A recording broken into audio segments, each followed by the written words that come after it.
Welcome to the Doc Washburn Show. Our guest today is journalist Steve Baker. He was at the U.S. Capitol for the January 6, 2021 event. He documented a lot of it on video. Since then, he's been very active in investigating many aspects related to January 6. He has broken a number of original stories, developed Capitol Police whistleblowers, met with members of Congress, and engaged with congressional staffers and investigators.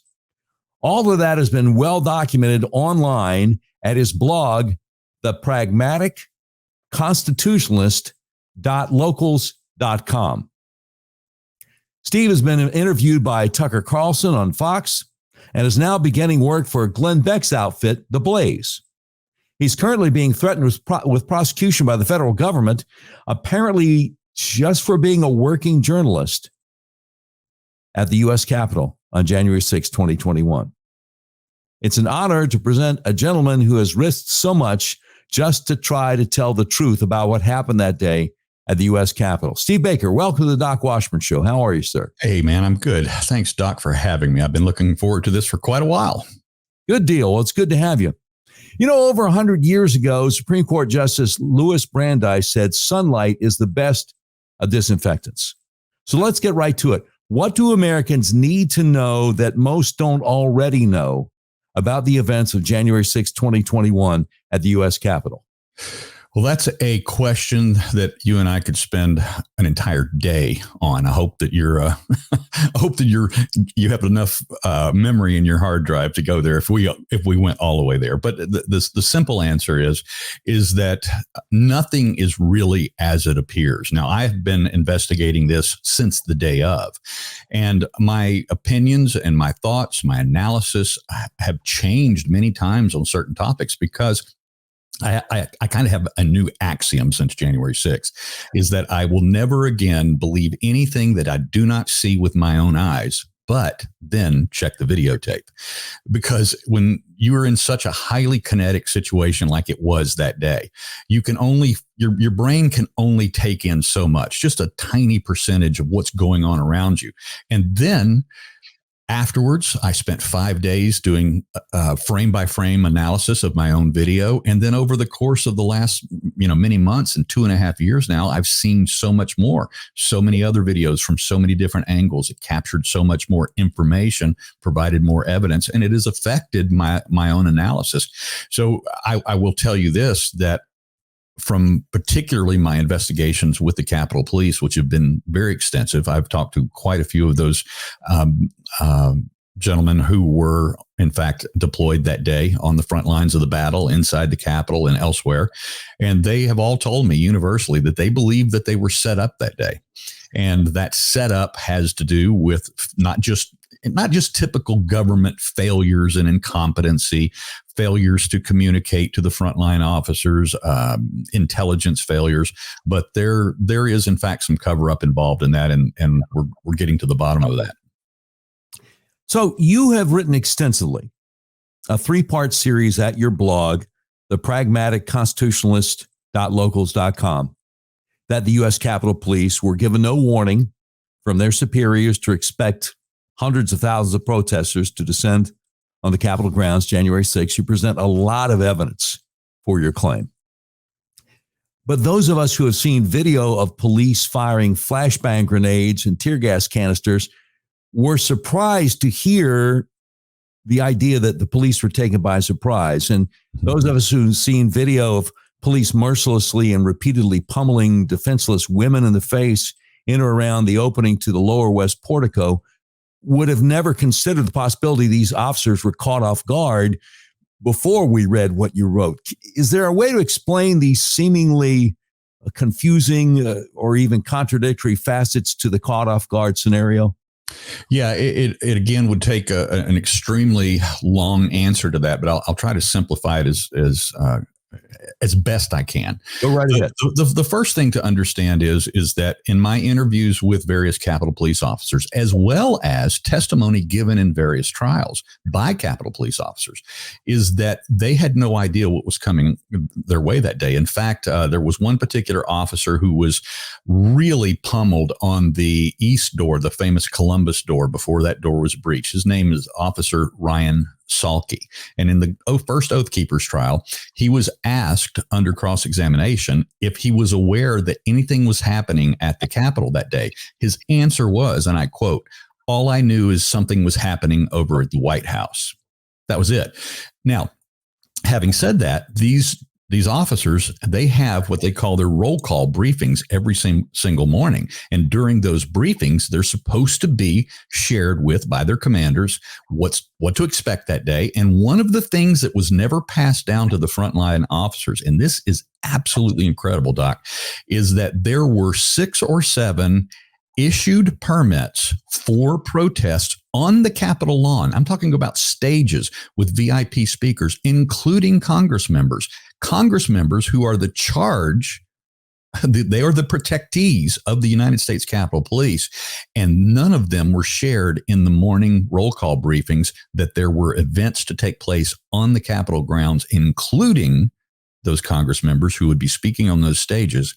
And as a result of that, we've learned that this was probably a deliberate withholding of information, because we saw in the trials, we have seen the actual permits signed by by Capitol Police membership, our leadership rather, that these events were previously permitted, legally issued, and stages were built. There were stages built on the lawn that day with sound systems, PAs for the speakers that were scheduled to hold their rallies there on the Capitol lawn itself. Many of these permits were issued long before even Trump announced on December 19th the rally that he would be doing at the Ellipse. So we know that this information this is not a breakdown of intelligence.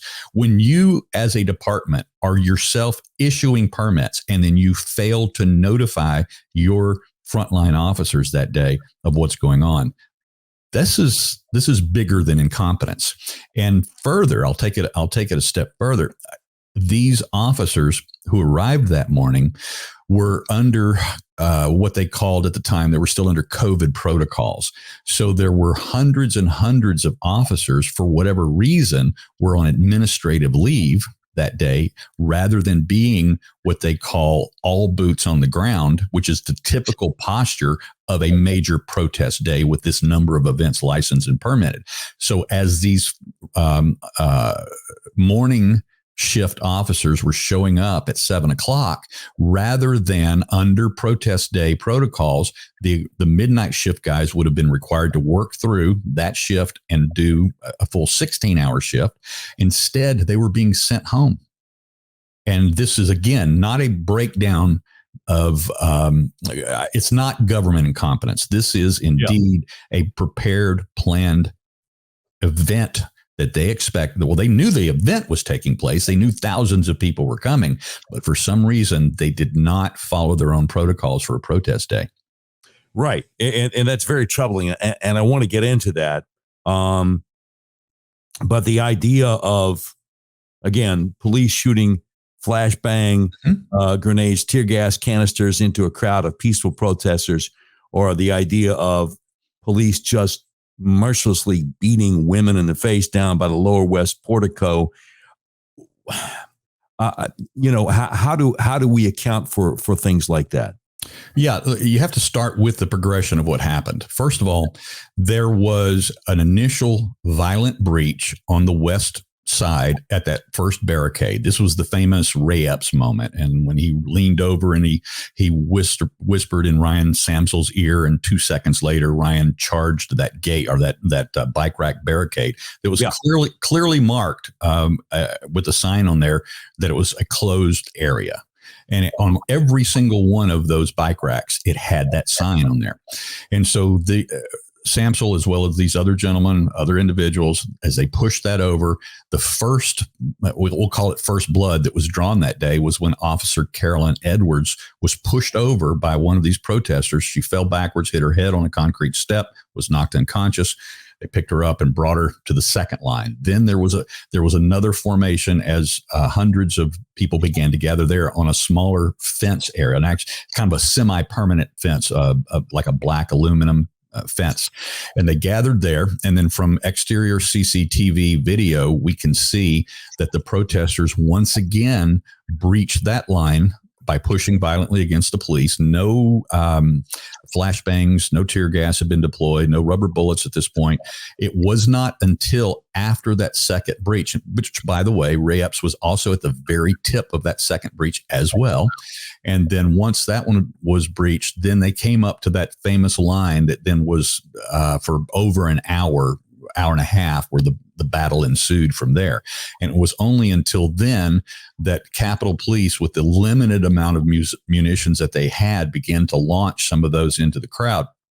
Now, there's plenty of use of force experts that will tell you that the deployment of these, what they call less than lethal munitions, were deployed illegally because they were in many cases firing point blank at people, and that's not the way they're designed. In many cases, they were not deploying those at the actual violent perpetrators, but launching them over the heads of the small line of violent perpetrators into the observers, the more peaceful crowd. And then that continued standing around. Yeah. Then that continued to happen for another hour and a half, especially after the DC Metro Police arrived. Now, they arrived in force. In fact, when they arrived, they came down. They were specifically looking like they were looking at the USCP, the United States Capitol Police officers, and saying, "Where's your munitions? Where are your munitions?" They had ran out. They had just the Capitol Police had a very, very limited supply, and probably only had maybe 15 minutes worth of these munitions. So the Metro Police went back to their vans and came back loaded for bear, and they unleashed a torrent on the crowd from that point forward. And we've seen those videos, and I've captured quite a few. I've captured on my own video camera. I captured actual illegal use of force outside of their training, and some of that was done by actual munitions training officers from the MPD who were launching them illegally. And we have all of that documented. Wow. So that kind of sounds like a separate issue from the idea that the police, the rank and file, weren't warned that there were sanctioned events that had been approved weeks earlier on the Capitol grounds. Those are, in fact, two separate issues, and they have to be treated separately. Okay, what about the video of police officers just beating defenseless women in the face down by the lower West Portico tunnel? Right. It's just heartbreaking to see that. Yeah, and of course that happened later in the day. And I will tell you that I have interviewed officers that were in the tunnel. And this is another part of the unknown story. Again, these people that did go into that tunnel, they came up against two interior locked doors. These are glass doors, and they began pounding on those doors and breaking the glass. So they were, in fact, and again, this is always the front line of these perpetrators. And and believe me when I say this, there were a mix of every type of individual in that crowd. There were MAGA people that, let's just call a spade a spade. They overdid it. They committed crimes. There were, in fact, left-wing trained protesters, be that Antifa or otherwise. And I like to say it this way. On that particular day, there were, in fact, bad people who did bad things. There were good people who did good things. And there were otherwise good people who did, stupid things. And so there was a good mix of that in that crowd. So by the time they had got to the tunnel, this violence had been taking place for about 2 hours, and passions were running hot. The mix of all types of individuals were in that tunnel attempted breach. And I will tell you that this comes straight from unnamed sources, gentlemen on the force who wish to be whistleblowers, but they're afraid to be whistleblowers because they know their careers, their lives will be destroyed. They'll lose their pensions. They'll lose their income. They won't be able to feed their families. But this is what they have told me, is that in that moment, when they retreated into the tunnel, they were hearing on their radios that there were thousands of people that had now invaded the Capitol itself from all sides. It had been breached from all sides at this point, and they feared themselves because of the you call it the fog of war, the confusion of what was taking place. And if you haven't heard their radio comms, which I have, I've heard them all. It is total chaos. They can't possibly know what's going on. And so in that moment, those individuals, those cops that were in the tunnel, they believed that that tunnel was their only route of escape if in fact they needed to get out, because they had no idea what was happening inside the Capitol. If inside the Capitol, those who had breached that were armed, if they had come in with lethal, deadly intent, they just didn't know. And again, we're talking about officers who were told in their morning briefings that there was nothing unusual happening at the Capitol that day. Yeah. So they were as caught off guard as many of the protesters were. But what we really have to focus on is who were these violent provocateurs? Who were they, and what was their purpose that day? Well, and like I say, I want to get to that, but you had an interesting phrase there. There was a mix of all kinds of people.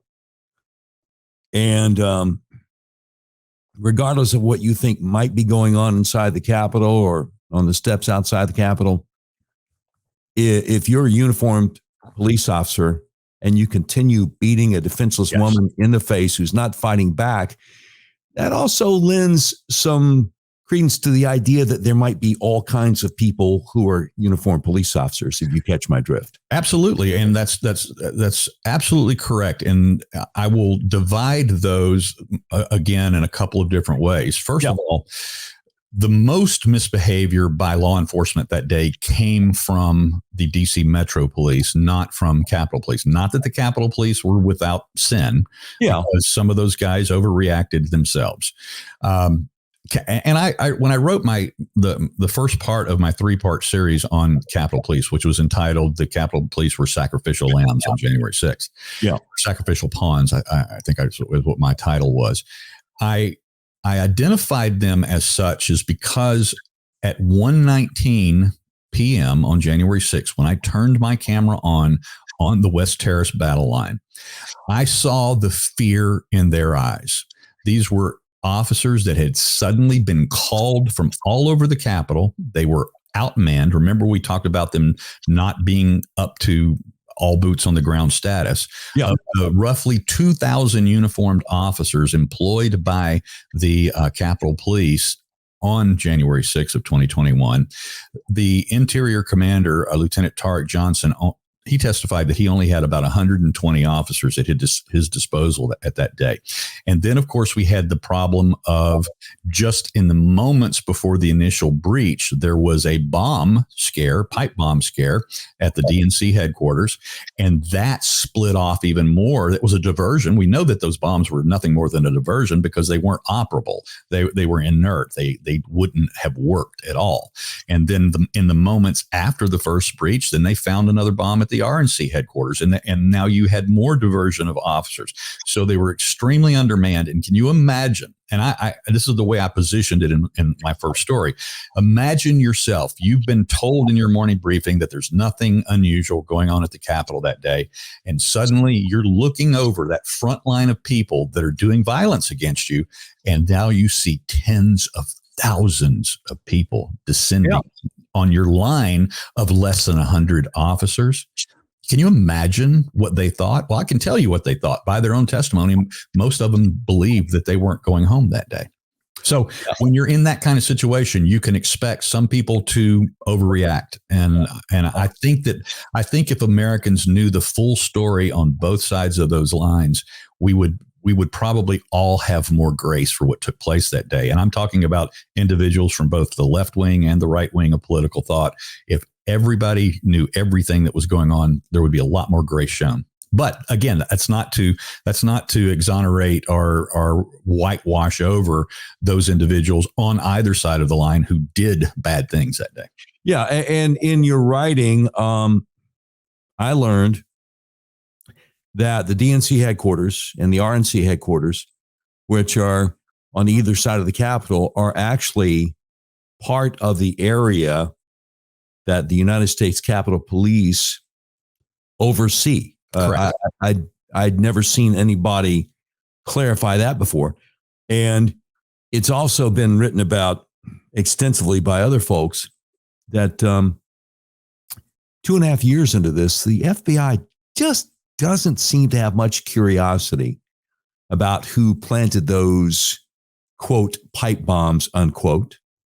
Just doesn't seem to have much curiosity about the identity and connections of the person who just happened to find them.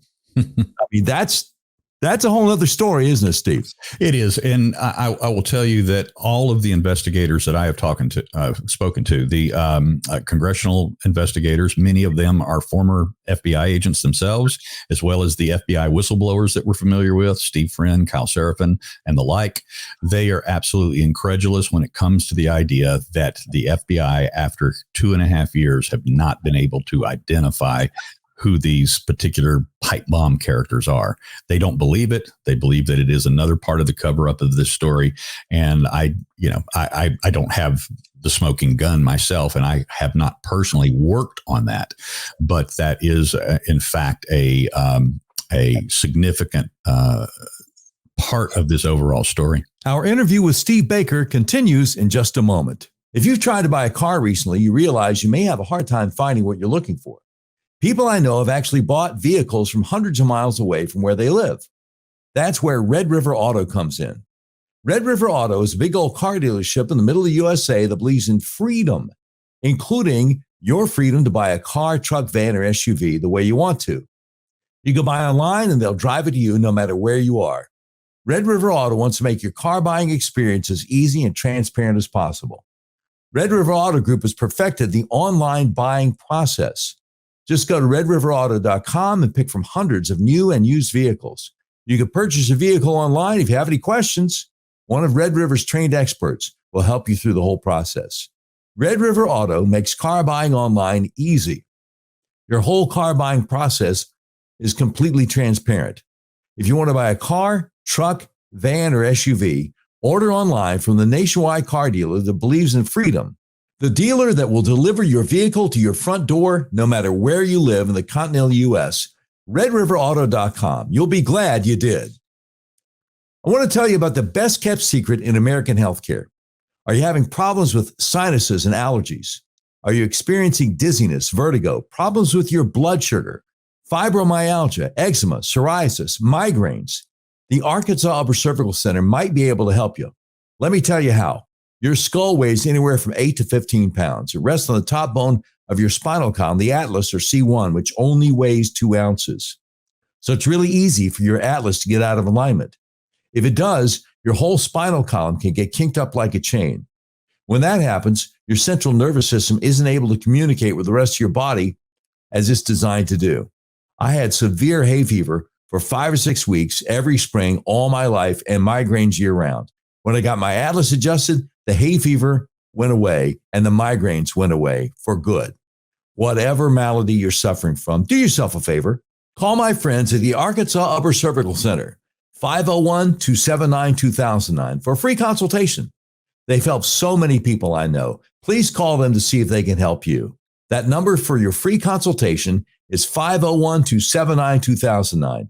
If you're outside Central Arkansas, go to their website, turnmypoweron.com, click on the tab that says find a doctor near you, and I sure hope you can. Mike Lindell says because of your amazing support for MyPillow 2.0, he's expanded MyPillow's USA manufacturing and jobs. So he's clearing out his percale bed sheets by giving them to you at closeout prices. King size percale bed sheets, only $39 a set. Queen size, only $35 a set. Full size, $29, and twin size, just $25. Use promo code DWS to take advantage of this once-in-a-lifetime offer. Right now, Mike's biggest My Slippers closeout sale ever is on. Get Mike's all-season My Slippers and sandals at clearance prices. Mike's all-season moccasin slippers are just $25. Mike's My Slipper sandals are just $19.50. They're both made with Mike's patented impact gel that absorbs and relieves pressure so you can comfortably wear them all day long. Just use promo code DWS for huge discounts. Remember, DWS stands for Doc Washburn Show. MyPillow.com. Quantities are extremely limited at these amazing prices, so please order now. Just use promo code DWS. Now here's more of our conversation with journalist Steve Baker. Let me get back to something you brought up a little bit ago. Were you shocked when you found out that weeks before January 6th, the Capitol Police had given official approval for an all-day MAGA rally, not just on the Capitol lawn, but on the steps of the U.S. Capitol? That's correct. Yeah, I of course learned about these permits before the Oath Keepers trial, but that was basically a rumor at the time. And it was during the Oath Keepers trial, the first one back last fall, that I actually saw, because I was in the courthouse every single day of that trial, all 9 weeks of that trial. I actually saw those permits signed by the Capitol Police themselves with my own eyes.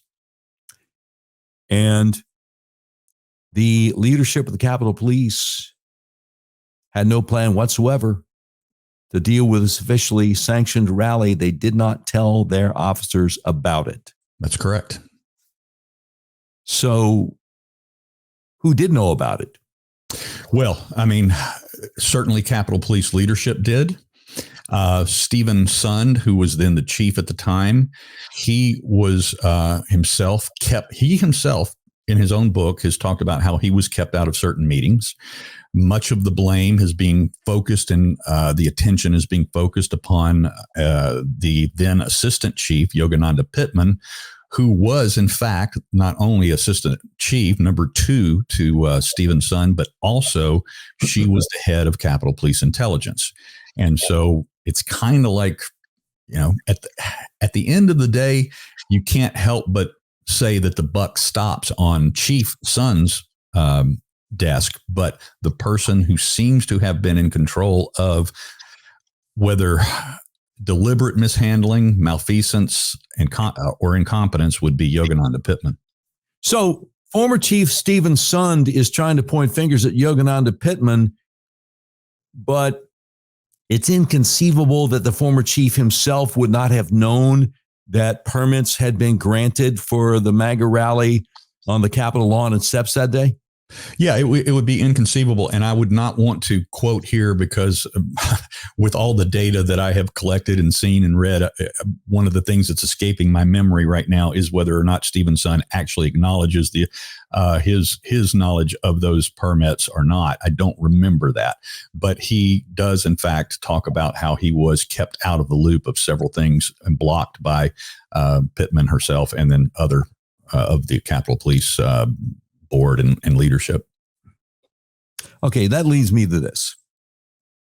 Conservative commentators have pointed out that guys like Ray Epps, who you mentioned earlier, had helped take down barricades with the equivalent of no trespassing signs on them. I think you said restricted area. Yeah, closed area is actually what they said. Yeah. Mm-hmm. All right. So guys like Ray Epps helped take down these barricades with the closed area signs on them at the Capitol before most folks even arrived from President Trump's speech 30 to 45 minutes away. So people didn't realize when they got there, they weren't supposed to be trespassing on Capitol grounds. But if there was an officially sanctioned all-day rally on the Capitol grounds, why would there be closed area signs up in the first place? Well, that's another thing that we know for a fact now. And this is what I wish the entire populace of America, left and right, understood right now, is that the Capitol Police issued permits for protest to happen in certain locations that were inside those closed area barricades. Now, that does not justify a violent breach of those. That does not justify knocking an officer over and knocking her unconscious. None of that's justified. But nevertheless, this is the confusion that was created in the moment by, again, either gross incompetence or a more nefarious plot. And that's what we're trying to uncover. Which one is it? So I got to ask you, now that the Republicans are in charge of the U.S. House, and they got a government weaponization against citizens subcommittee, and they're in charge of that. They're in charge of the House Judiciary Committee, the House Oversight Committee. Are any of them asking these questions? Are any of them subpoenaing former Chief Stephen Sun, former Assistant Chief Yogananda Pittman? Is there any attempt by Republican leadership in the House to get to the bottom of any of this? We do know that in just very recent weeks, just within the last month, that Yogananda Pittman has been called into 2 closed sessions. We've seen the photos of her entering the O'Neill office building and exiting. We know that she was called in, and we know what the purpose of that was. And that was specifically questions regarding her being given a unpaid leave of absence status after she took her new job as the chief of police at UC Berkeley. Now, just, outside of San Francisco, just outside of Nancy Pelosi's district, I might also add. And so this was her cherry new job that she got out there with at least twice the income that she was making as a Capitol Police Assistant chief. And while she was doing that and already sworn into office of her new job out in California, she was still on what was called unpaid leave status so that she could continue the process of collecting enough time to earn her full Capitol Police pension, therefore being allowed to double dip in her remaining years of her career here. Put that together. Brother Steve, it almost sounds like, I'm going to use this term advisedly, malfeasance. If I may. Yes, it does. And I will tell you this.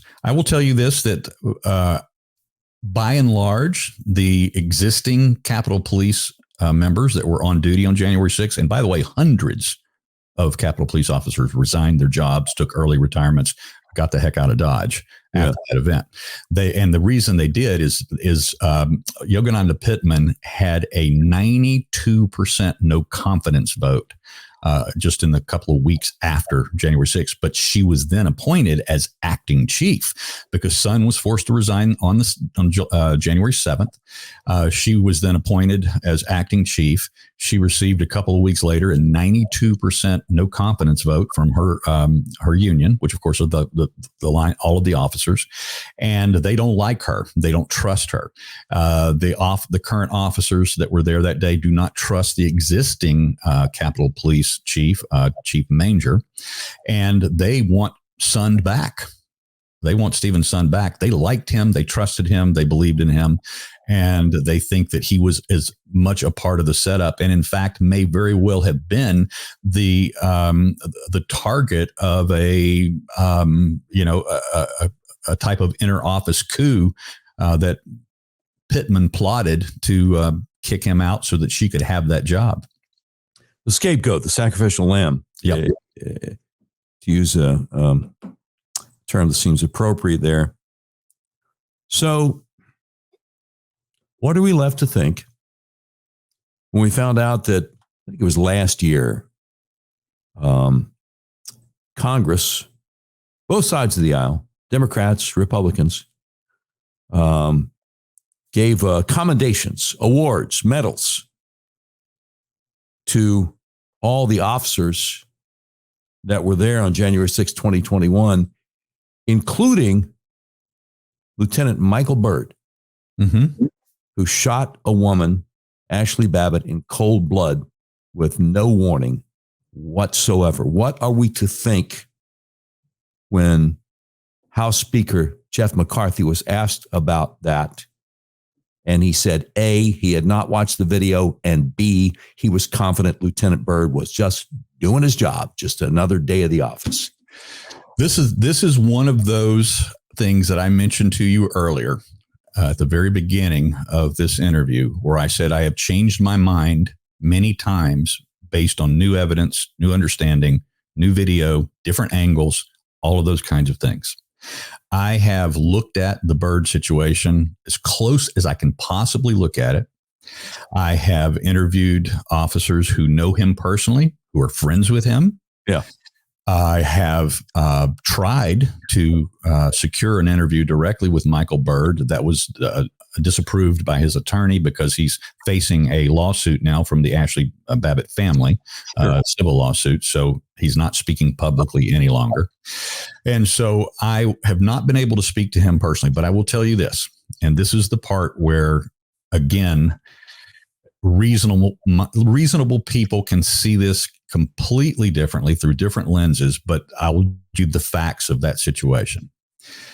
When Ashley jumped through that broken window, she was not looking to attack Congress members. She was not looking to perpetrate any form of violence. She was in panic mode. In fact, in just the seconds before she leapt through that window, the guy who smashed that window, a known Antifa member, she punched him in the face, knocking off his glasses and his hat.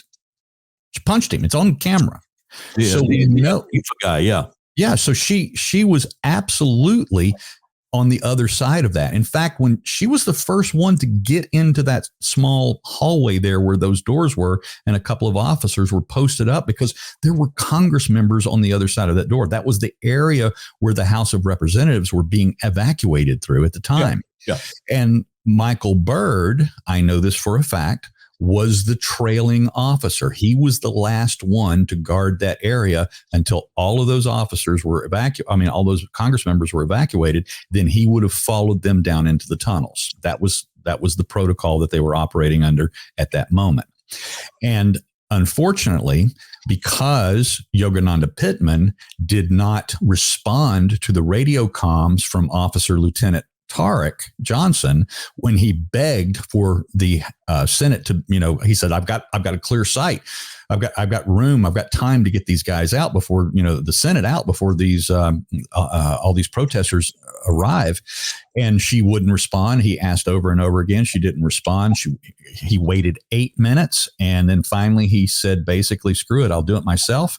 He said, even on the radio comms, he actually said this, I'll take the 550 and the 534, which is the actual United States Capitol Police forms for disciplinary action. He said, I will take the discipline, but I am evacuating the Senate of my own accord. And he did that as soon as he received confirmation that all of the senators were safe and were out of the area and were secure down in the lower areas of the Capitol. He then busted, all the way over to the House side and then repeated the same action over there.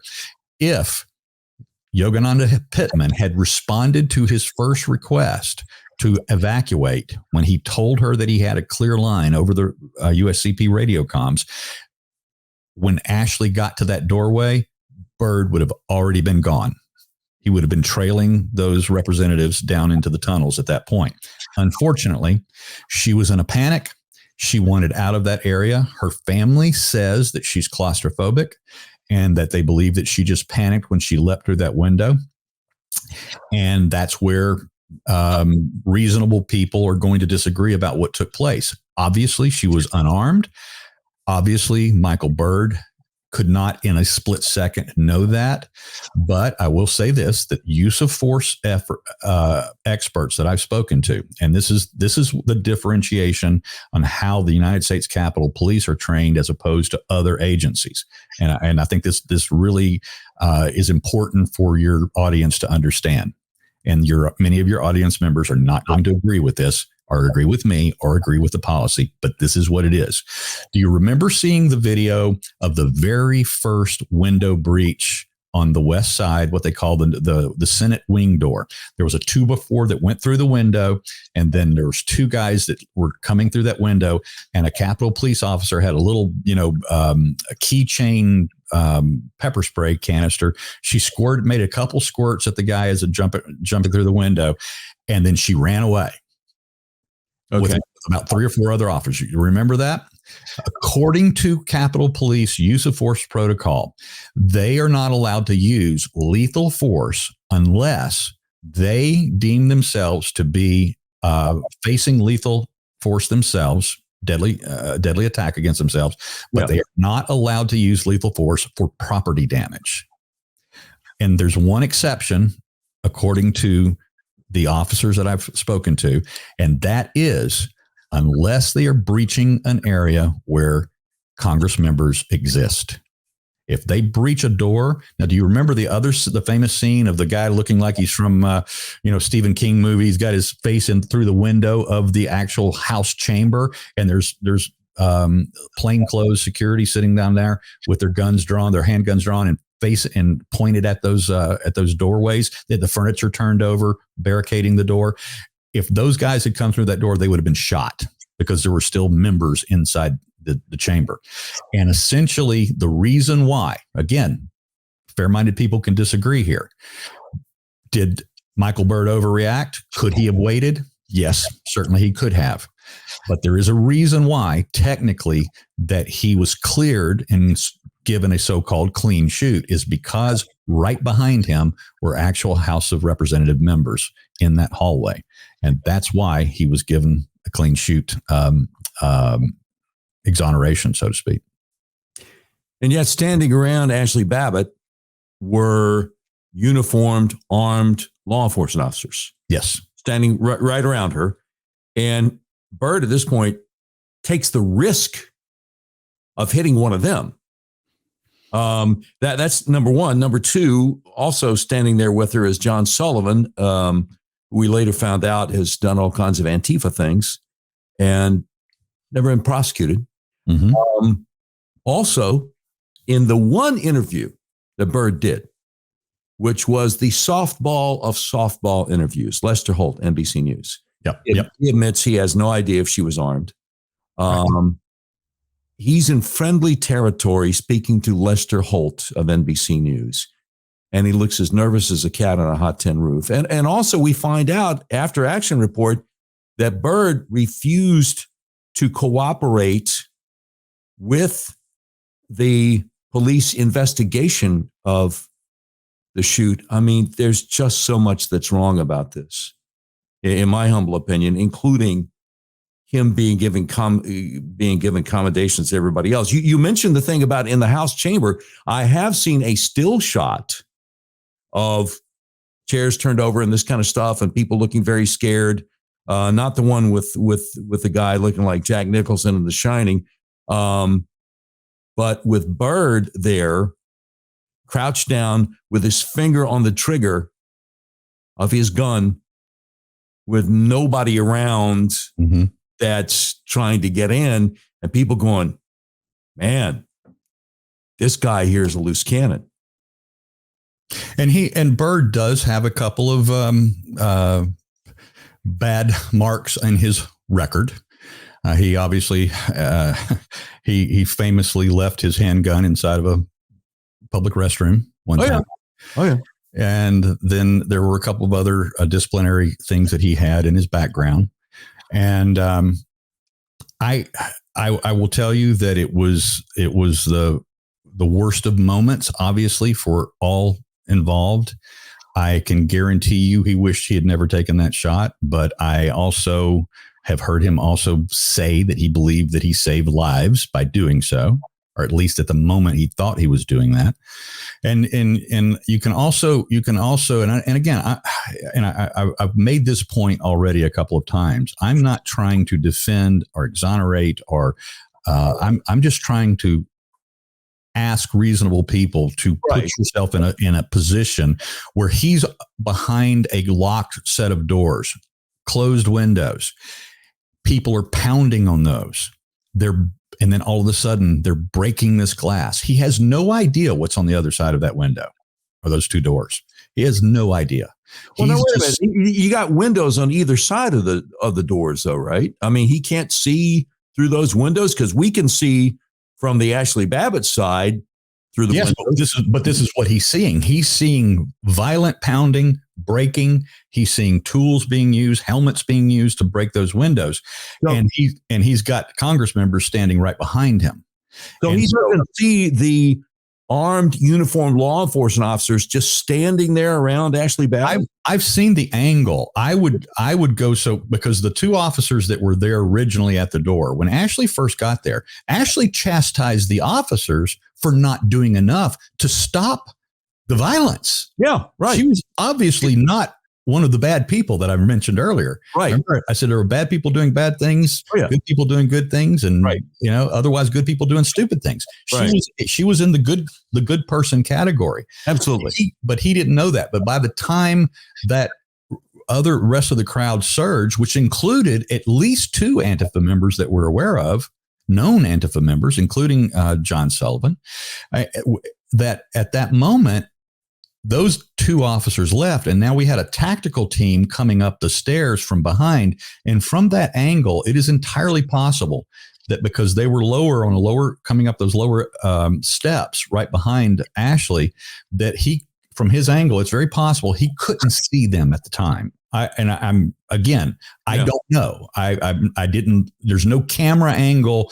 He was not wearing a body cam because Capitol Police do not wear body cams. The body cameras that we have seen from the event are all Metropolitan Police body cams, and so we don't know what he actually could see or not at the moment. All I know is that did he overreact? Yeah, probably so.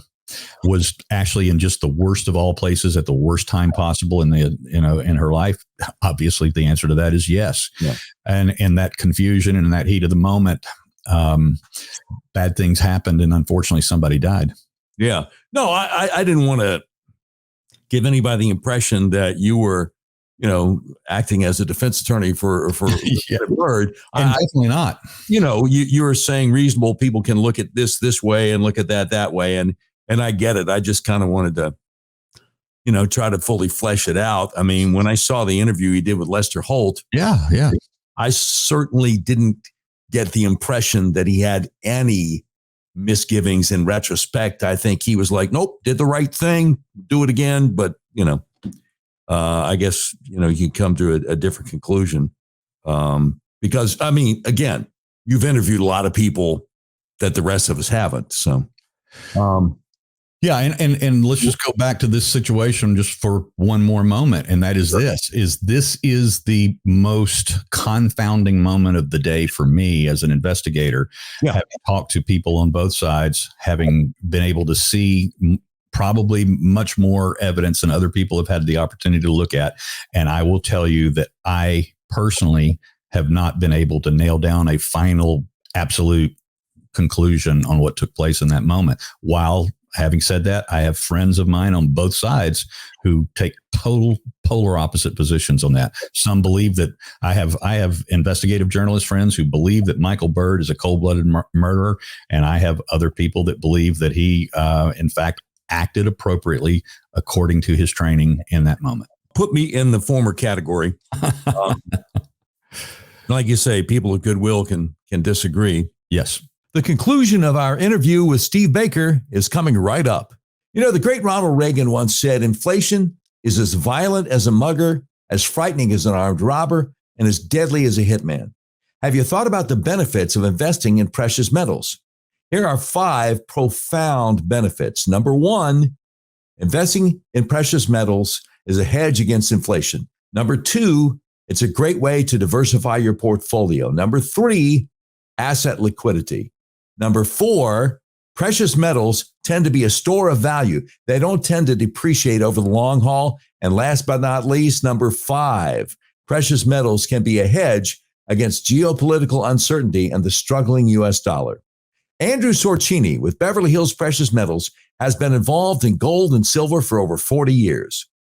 Beverly Hills Precious Metals brings precious metals to the homes of everyday American citizens. Mike Flynn told us about them, and they are our gold buyer of choice. To find out more, just Google Beverly Hills Precious Metals. Make sure you ask about the General Mike Flynn silver coin and tell them Doc Washburn sent you. Beverly Hills Precious Metals helps folks protect their finances, wealth, and investment. If you want to drop your big liberal cell phone carrier, Patriot Mobile, America's only Christian conservative wireless carrier, is a perfect solution. Patriot Mobile has exceptional nationwide coverage and uses the same towers the main carriers use. Patriot Mobile guarantees your coverage. Patriot Mobile has plans to fit any budget, along with great discounts for our veteran and first responder heroes, as well as multi-line users. And switching to Patriot Mobile usually only takes 15 to 20 minutes. When you switch to Patriot Mobile, you shift your support from the leftist progressive agendas of Big Mobile to the Christian conservative causes of Patriot Mobile. Patriot Mobile donates a portion of every dollar earned to organizations that fight for causes you care about. A portion of every dollar they earn is given back to the causes that support organizations that fight for First Amendment religious freedom, freedom of speech, Second Amendment right to bear arms, sanctity of life, and the needs of our veterans and first responders. Now more than ever, it's important to band together and support companies that share our conservative values. Switching is easy. Just do what I did. Go to patriotmobile.com or call their U.S.-based customer service team at 972-PATRIOT. Make sure you use promo code DOC, that's DOC, for free activation. Yeah, let me ask you something.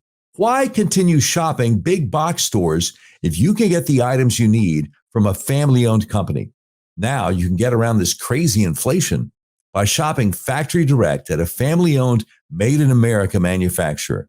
Americans are walking away from the big box conglomerates and deciding to buy only USA. Join with fellow patriots to cut off the cash flow of the big woke corporations that are trying to destroy our country. These products include fresh American-raised beef, raised in the Montana mountains near Yellowstone. This beef is known as Never Ever. Never has the animal ever been exposed to antibiotics, hormones, or vaccines. This prime or high choice beef is shipped directly to your door. Pricing and availability is exclusive only to our members and isn't shipped anywhere else in the world. Let's start voting with our dollars to make sure our purchases are supporting companies that promote freedom. Email us at buyonlyusa@proton.me, and I'll have one of my guys contact you. Buyonlyusa@proton.me. And now the rest of our interview with journalist Steve Baker, a fellow you mentioned earlier, the most prominent, alleged instigator of alleged lawbreaking at the Capitol, January 6, 2021. It's a man named Ray Epps. He's on video from the evening of January 5th saying, I'm probably going to be arrested for this, but we have to go into the Capitol tomorrow. People start yelling, no. People start saying, Fed, Fed, Fed, at which point he looks somewhat disappointed when they start yelling Fed at him. But again, numerous times, the evening of January 5th and during the day, January 6th, we have to go into the Capitol. That's where our problems lie. He texted his nephew on January 6th as things were starting to finally die down a few hours into the situation, telling his nephew in the text that he had orchestrated what happened. To this day, he is still on the FBI Washington field office's most wanted poster on Twitter, their pinned tweet on Twitter. But 2.5 years later, they just won't arrest him. What are your thoughts on this? Well, yeah, let's back up a little bit and clear up just a couple of the finer points of the factual details there. Yeah, sure. He is. We are still seeing the image on Twitter of when he was on the FBI's most wanted list. He was number 16 of the January 6th. He was then some weeks later taken off, so he's no longer there. They have, but they still have the tweet up though. Yeah. Oh, we see the tweet. We see the tweet all over Twitter. People are still sharing it all the time. I realized that the FBI itself took his face off the most wanted poster. Mm-hmm. But the Washington field office of the FBI still has the original most wanted poster with him featured prominently as the pinned tweet on Twitter. And for people who are not on Twitter, or like normal folks, what this means is when you go on somebody's profile on Twitter, in this case, the FBI Washington field office, the first thing you see at the top of their page is this tweet. Yeah. And I find it odd. It is odd. It's very strange. They took him off. The FBI itself took him off the most wanted poster. And yet the Washington field office of the FBI says, oh, I think we're going to leave this up and just pretend we're still looking for this guy that 60 Minutes has already interviewed and we know exactly where he is. Oh, by the way, if I may, because I did a whole show on this, breaking down and parsing the 60 Minutes interview. And they're saying, well, golly, he was a Trump supporter and he had to sell his house there in Arizona. And he and his wife are now, in this motor home somewhere up in the Rockies. I investigated and I can find no evidence whatsoever that Ray Epps ever sold his home in Central Arizona. I'm just saying. But if you're 60 Minutes, you got to take his word for it. Just like George Stephanopoulos took Sam Bankman-Fried's word for whatever he wanted to talk about. I'm sorry, I'm straying too far afield. I apologize, sir. Ray Epps is a confounding character. First of all, it makes no sense whatsoever that the mainstream media, multiple mainstream media sources, have circled wagons around him. Now, when that happens, something else is taking place in the background. Generally, that means they are being fed information because they are. Let's just call it what it is. These mouthpieces, be it CBS 60 Minutes or the New York Times and their big puff piece, they've done a couple of them on Ray Epps. They are being fed information directly from the government. They are towing the line. These agencies are, in fact, they are the palace guards of the administration, the Department of Justice, FBI, etc. And I have personally spoken to, on numerous occasions, Alan Fuhrer, who authored that piece with the New York Times, who flew out to California and met with the Epps family out there, Ray and his wife. And he looked me dead in the eye one time and said, "You got to let this thing go." And he said, Ray Epps is too stupid to be an instigator or to be a confidential human source or a federal agent or whatever. He says he's not smart enough to put his pants on in the morning without his wife, telling him that it was time or how to do so. I mean, this is literally what I've been told. But I will tell you that in the same conversations that I've had with these other journalists, I've said to them, why haven't you shown the video of Ray Epps being escorted out of the crowd by 8 men, 4 in front, 4 in back, quote unquote, military stack formation, as they winded their way through thousands of people? Because we now have the Capitol CCTV visuals of that event taking place. See, I haven't even seen that. And this is in contradiction to Ray's under oath testimony before Congress that he was only in D.C. with his son and his son's best friend. Yeah, right. But who were these 8 men that escorted him out of the crowd? So you asked Alan Fuhrer in New York Times about that. What was his response? He says, I haven't seen that video. And then when he wrote a second story on that, and then I tagged him on Twitter and I said, Alan, what about the 8 men who escorted him out of the crowd? Because in his second story, when he wrote the story about the fact that Ray Epps is suing Fox News, he didn't mention that yet again.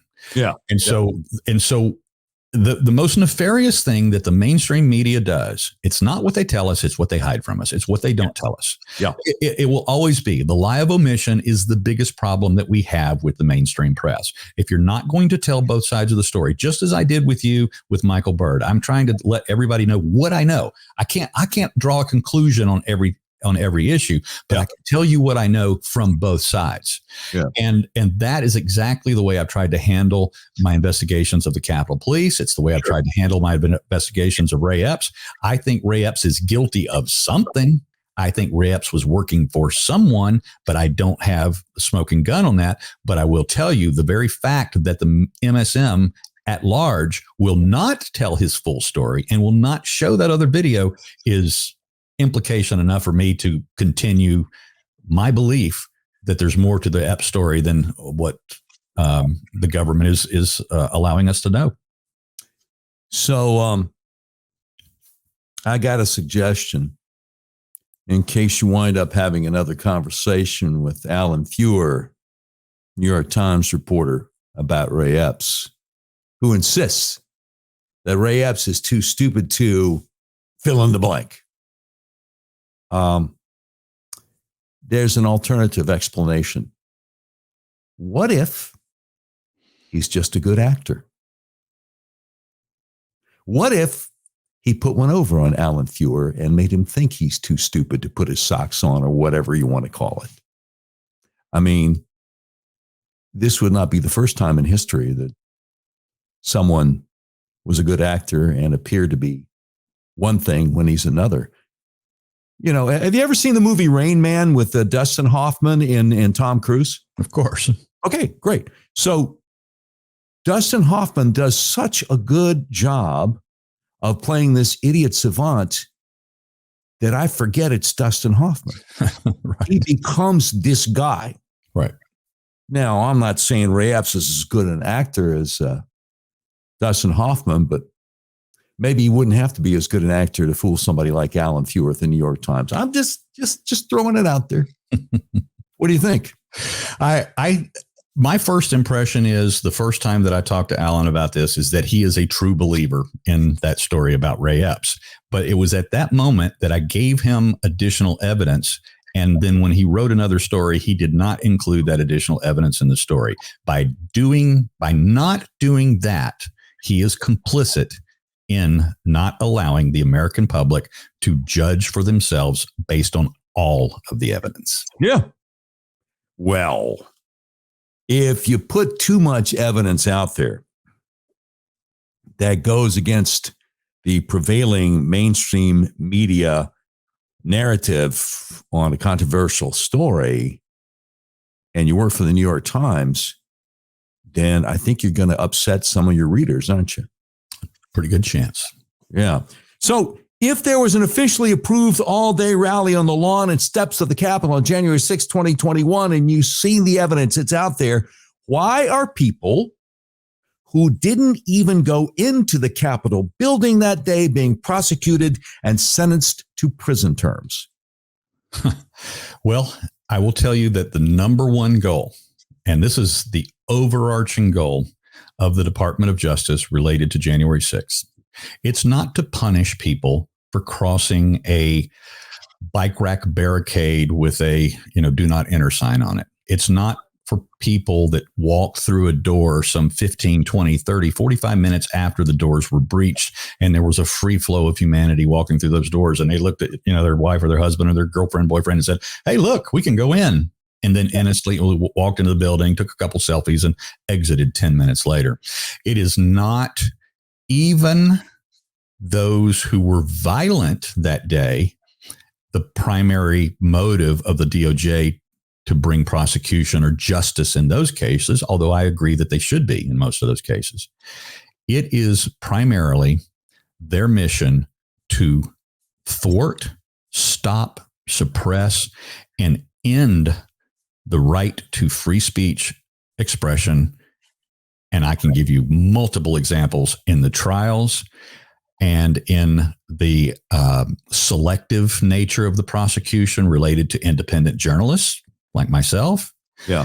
And why they take action against some of them and why they do not against others.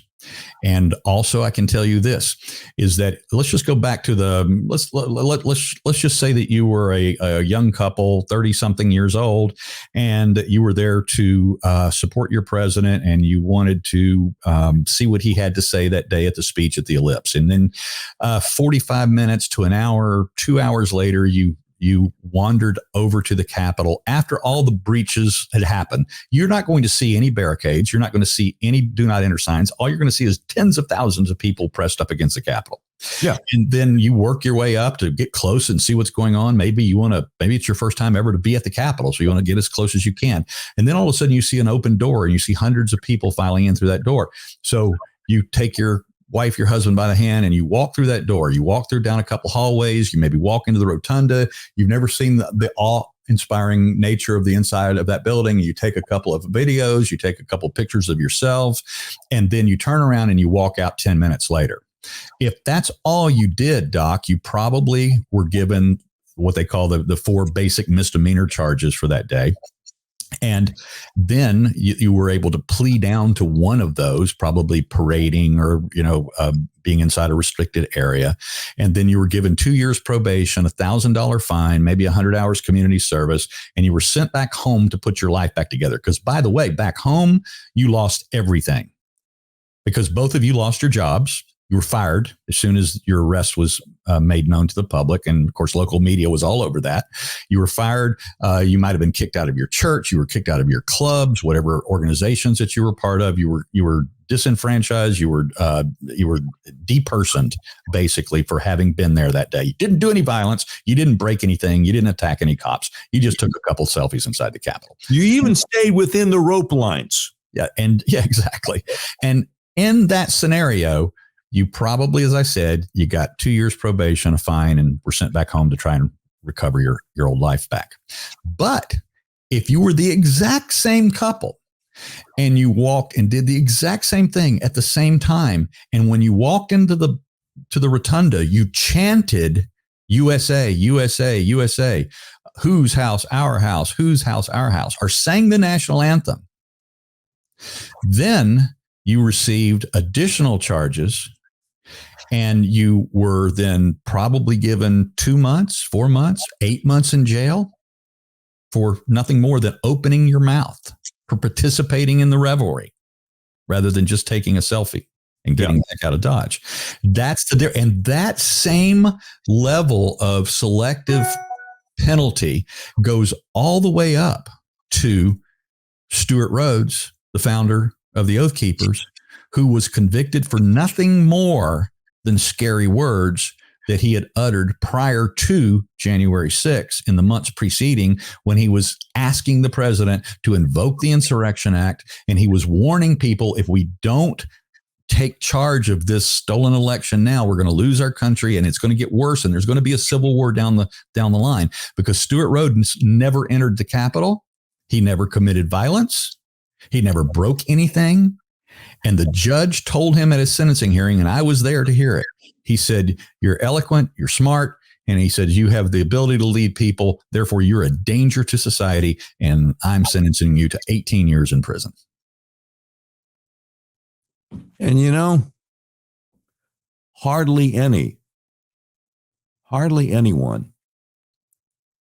in the Republican Party in Congress says anything about this. And late last year, 18 Republican United States senators voted with all the Democrats to approve a $1.66 trillion spending bill to include hundreds of millions more for the DOJ and the FBI to have more money to put Trump supporters in prison. And we're doing a national podcast, but everybody's somewhere. You're in the Eastern time zone. I'm in the Central time zone. I happen to be sitting in Little Rock, Arkansas. And when I tell people who live in the state I am in that both of their United States senators, Tom Cotton and John Bozeman, voted to give hundreds of millions more to the DOJ and the FBI to continue going after people who vote for them, they're horrified. They haven't heard about this. They have no idea. It's one of the guys who voted for this is Lindsey Graham. Lindsey Graham, United States Senator, longtime South Carolina, voted to make it easier for this Justice Department to go after his good buddy Donald J. Trump, who continues to campaign with Lindsey Graham. And it is just mind-boggling to me. I wish somebody would tell former President Trump, this guy's not your friend. But I don't know. I guess that's in a way a whole separate issue, but it shouldn't be, because, when you talk about maybe it's not a separate issue. When you talk about these people being persecuted because the powers that be, Biden's DOJ, Merrick Garland, definitely Lisa Monaco, who is actually running the place, and all these liberal judges in D.C. are trying to shut down people's First Amendment right to free speech. And federal prosecutors use in these trials as incriminating evidence proof that the defendants actually agreed with Donald Trump on something, proof that the defendants actually supported Donald Trump. Because the jury pool, over 92% of the available jury pool in Washington, D.C. voted for Joe Biden, and they want to put Trump supporters in prison regardless of the fact whether there's any evidence that any laws were even broken. And Steve, I don't know how to explain to most Trump supporters this fact that if and when Donald Trump is hauled into a courtroom in Washington, D.C., he's going to be facing a jury who wants to put him in prison. And the fact that he may not have broken a single law is not going to stop them. And I don't know how to prepare people for this possibility. Your thoughts? The only chance he has of avoiding conviction and probably a prison term for the charges that he faces right now on this most recent indictment is for change of venue and for there to be an exception made, and that that trial is televised, which of course doesn't happen in federal court. And that is the only chance he has. If he faces a DC jury pool, which is made up of 92.5% Biden voters, that means 92.5% of the people that will be selected from the pool of registered voters in DC voted against him in the last election. And they also have been pounded for 2.5 years, not 2.5. We're going all the way back to 2015. They have received every type of overwhelming negative publicity, campaigning by the media, by the local administrations against Donald Trump. As far as they're concerned, the entire episode, all of the displacement and all of the inconveniences that followed them with the fencing and all of the additional barricaded roads and highway and traffic problems after January 6th, they all believe that that's Donald Trump's fault. Yeah. And so as a result of that, if he doesn't get a change of venue, it will be in and of itself will be a gross miscarriage of justice. That's impossible for him to face a quote unquote jury of his peers. If the government genuinely wants him to have a jury of his peers, then they need to put this and move this to a district with an equal amount of voters, or the voting pool had an equal amount of people that voted for Biden and voted for Trump in 2020. Otherwise, it's not a jury of his peers.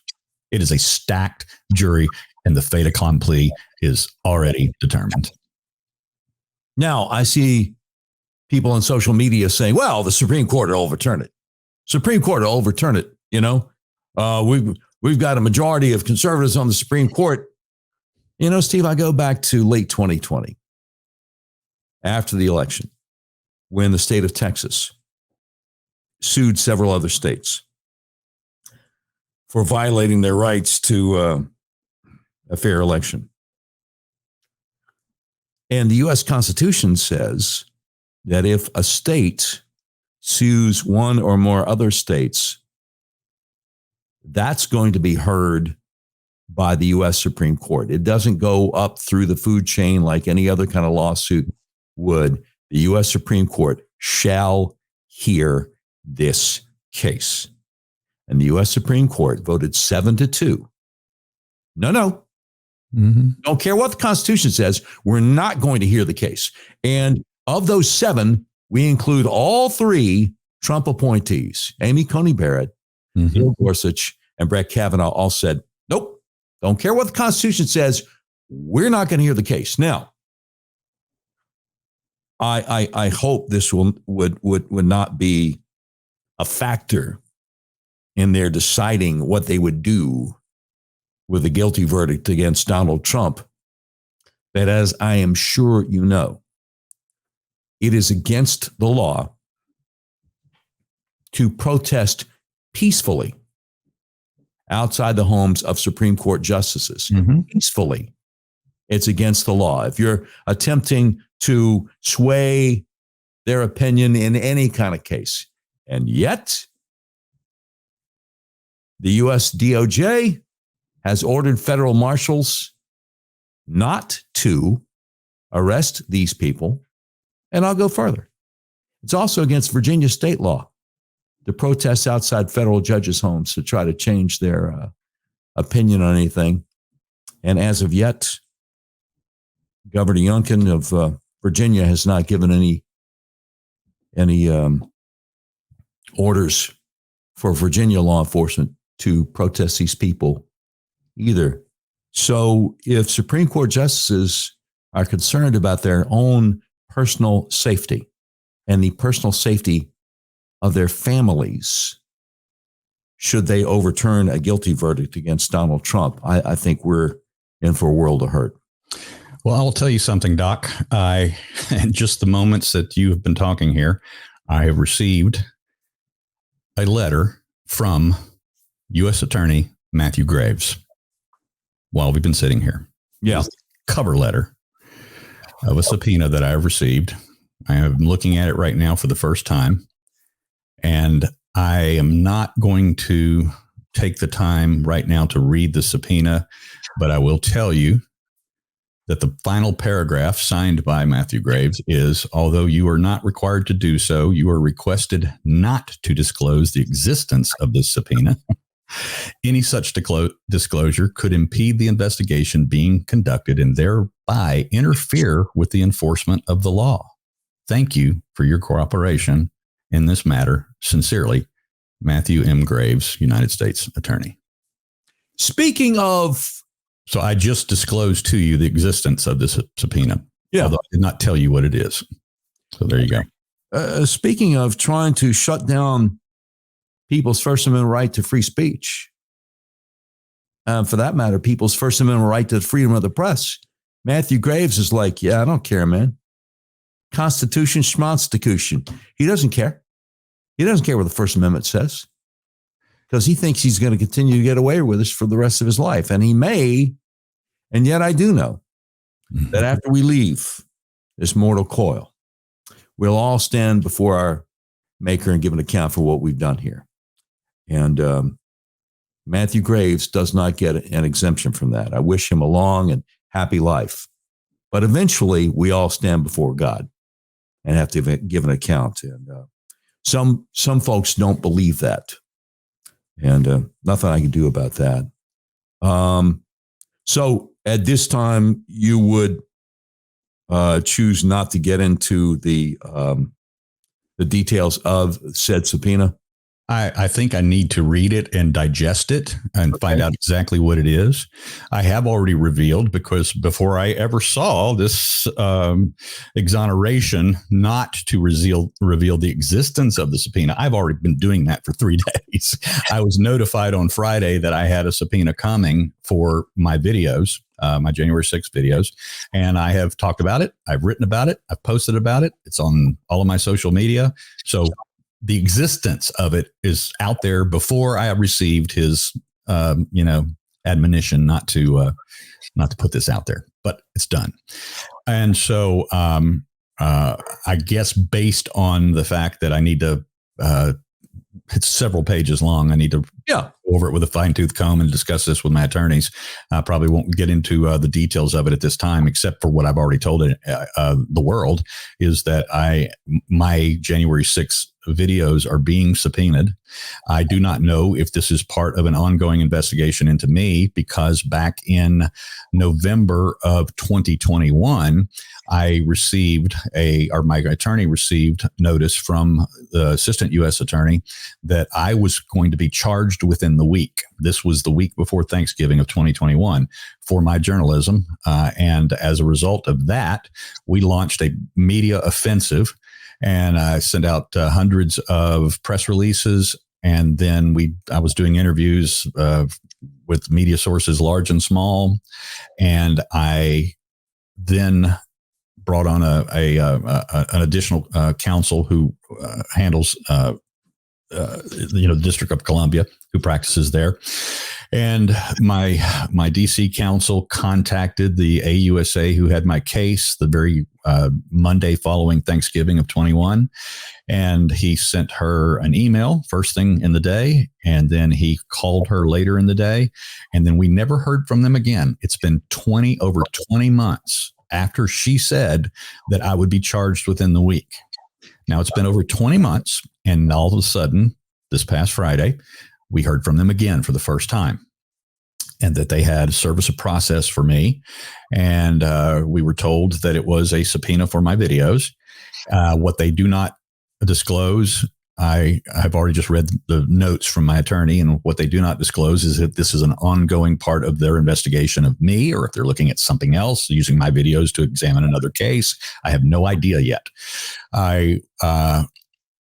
I can tell you that my friends, the FBI whistleblowers that I mentioned earlier, particularly Steve Friend, he told me that this was a case of the FBI and the government papering my case. And what he means by that is just keeping me at the top of the pile. So when and if they decide to go ahead and charge me or not, they'll have a additional paper trail and discussion, because obviously they've let a lot of time go by without no notification whatsoever, whether they had shelved my case, put it at the bottom of somebody's pile, whether they had dropped it. We know nothing after 20 months. Matthew Graves, for the record, Matthew Graves, this attorney in charge of the prosecutions, the January 6th prosecutions, he and his wife are thoroughly committed radical political Democrats, and that's a whole nother show. The conflict of interest could not be more well-defined here.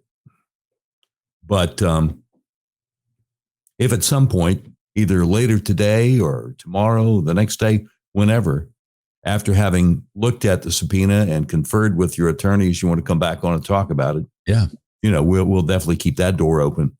I certainly appreciate your patience, because this has gone on a lot longer, I guess, than we both probably thought it would.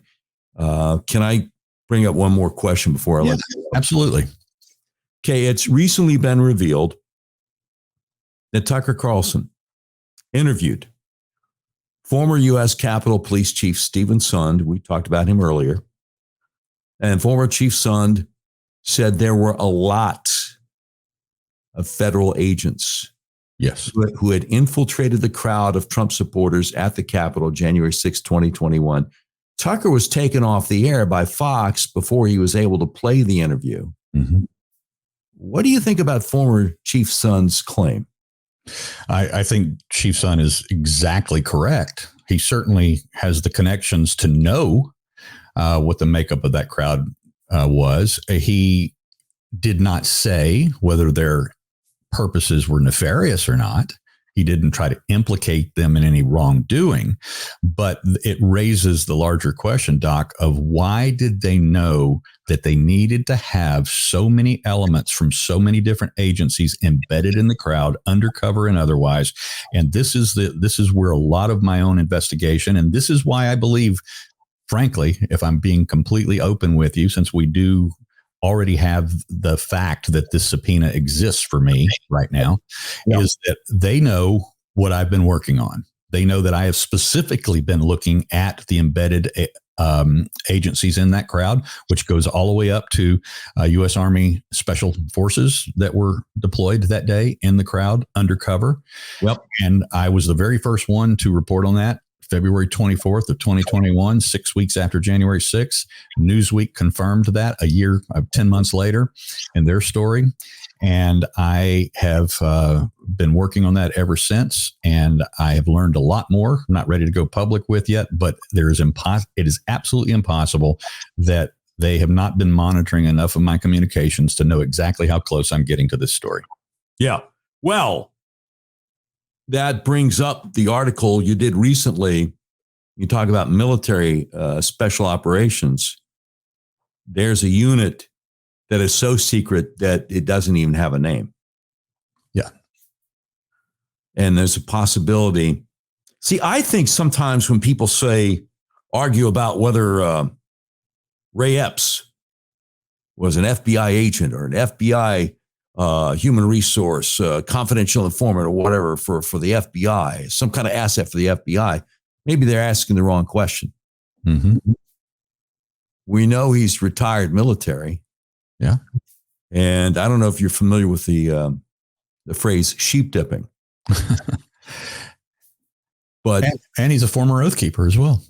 Back in the day, like say, if you want to go back to the Vietnam War and U.S. military wanted to send somebody into Cambodia to do clandestine stuff that had to be not officially recognized. As Oliver North would say, plausible deniability. Well, these military guys would have been retired or whatever, but still on the payroll. And if they turned up dead, oh, well, he was a deserter. If he got in and out, nobody knew about it. He gets right back officially on the military payroll. So, who knows with Ray? Who knows who actually paid him? Who knows who he was actually working for? But I'll tell you one thing.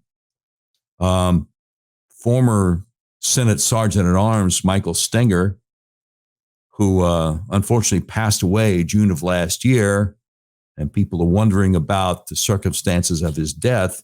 Before he passed away, he was talking about the fact that there were a lot of well-trained people in that crowd, and that needed to be looked into. And Michael Stinger's testimony before the Senate, I believe it was February 23rd of 21. So this was only 6 weeks after January 6th. It was his final time to speak before Congress. He said in his opening statement that this was an opportunity for them to investigate who the paid agitators were in the crowd that day. Yep. That's his statement, paid agitators. Now, there's a lot of conspiracy around Michael Stinger because he died a year and a half later. I can tell you that I have personally interviewed his friends off the record. I can tell you that I have interviewed Captain Stephen Sund off the record. Stephen Sund tells me that he had lunch several times with Stinger in the final months of his life, and he had been sick. He was dying of cancer, and he was in fact sick already on the date of January 6th. Okay. And when it was a long, dreadful, painful process for him. He was not murdered on some street, crossing the street, going to some congressional hearing. Absolutely did not happen. Right. Okay. But that was the rumor that landed the day he died. Well, and see, here's the problem. With all the stuff that has happened, even though he died of cancer, he wasn't taken out, et cetera, it's not hard, not knowing that, to put two and two together and go, well, I guess maybe you shouldn't have said anything. And it's nice to know that he was not taken out. I get it. But with all the real stuff that's out there, and I can't think of any names right off the bat, but you can't blame people for being willing to entertain possibilities. And No, people do jump on those very quickly, and unfortunately, in this particular case, I've spent months correcting that rumor. I wrote a long article about his death when it happened, Good. and as I said, I've had the opportunity to interview people that were close to him and validate that, in fact, it was not he wasn't Clintonized or Arkansas-sided, but that was certainly the prevailing rumor at the time, and it's just not true. But it's very fortunate that he left us that final hint, that clue, that Easter egg in his final statement to Congress. Is there any evidence that House Judiciary, House Oversight, the subcommittee on the weaponization of the government, anybody is interested in investigating that claim? I can tell you that there is interest. I have met with Congressman myself on all of the above committees, and I have worked directly with and am working directly with investigators for House weaponization, and that the result of the information and materials, the evidence that I have brought them, in their words, and I quote, "You have sufficiently blown our minds." So, yes, we are going forward. Good. I hope so. I hope they're not just patronizing you. No. You know? Okay. Well, that's good. Steve Baker, the blog is the pragmatic constitutionalist.locals.com. Or they can type in the shorter version, just tpc4usa.com. It'll take them to the same place. That'd be probably a lot easier. A lot easier. Right. tpc4usa.com. tpc4usa.com. And if I can figure out how, I'll try to put a link in the description on YouTube. Steve Baker, thank you for being willing to put a whole lot on the line to try to get to the truth. We are commanded not to partake in the evil deeds that men do, but instead to expose them. It's written in a book called the Bible, which we all could do to read more often. Steve Baker, God bless you, and we wish you Godspeed. Thank you for coming on the Doc Washburn Show. I almost forgot. Are there any parting thoughts you'd like to leave with my viewers? I think you set up the parting thought very well. I'm in an interesting place right now, because now that I feel like that they have reopened the DOJ persecution against me, that those who do believe in prayers, I'll covet those. Amen. Amen. Steve Baker, TPC4USA.com. God bless you, and thank you for coming on the Doc Washburn Show. Thank you, Doc. And it's time for our tweet of the day, brought to you by Red River Auto, the big old car dealership in the middle of USA that believes in freedom, including your freedom to buy the car, truck, van, or SUV of your choice the way you want to, online at redriverauto.com, and have it delivered to your front door anywhere in the continental USA. Tweet of the day. Today's tweet of the day is a two-parter. Actually, I guess it's a three-parter. Florida Governor Ron DeSantis was being interrogated on NBC News about the abortion issue. And he acquitted himself well. One of the things that conservatives have to learn is to reject the narrative of the liberal mainstream media. He did a good job on that, pushing back, because as we all know, abortion is wrong, because as we all know, it is written, you shall not do murder. So anyway, I say we all know that. Some people don't know that. There's a guy on Twitter. Apparently his name is Chris Loren. He goes by Republican Martial Arts. And his response to Ron DeSantis, governor of Florida, owning the NBC News reporter was to say, Jesus Christ, is he ever going to talk about an actual issue? Now, as a Christian, there are two ways to deal with this. You can say, it is written, you shall not take the name of the Lord your God in vain. That's something I've done from time to time.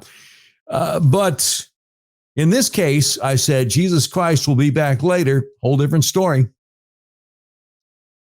I've done that more often.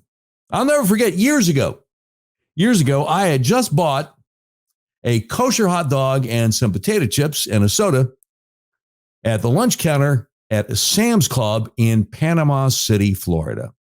And I was going to leave the Sam's Club and go eat the kosher hot dog and chips and drink the soda somewhere else. And as I was walking through the little lunch area there was some old redneck on his cell phone. See if I can recreate this.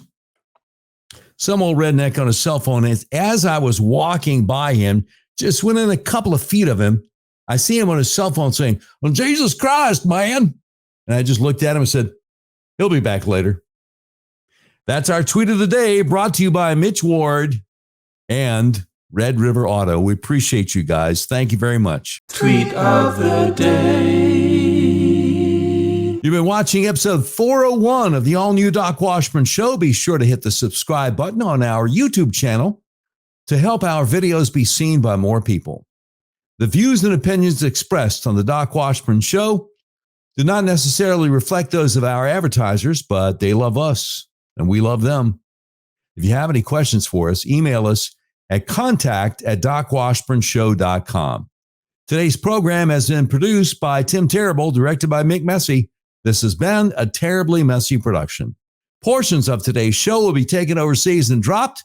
If you'd like a transcript of today's episode of the all-new Doc Washburn Show, simply peel the roof off a Rolls-Royce panel truck and send it to Mansour's Computer Solutions, 7th floor of the Ephemeral B. Smoot Building, Whitehall, Arkansas, in care of Sheriff Mansour Sempier X, Senior Vice President, Engineering, IT, and Interoperability for the Doc Washburn Show. And that's the way it was. Monday, August 7th, 2023.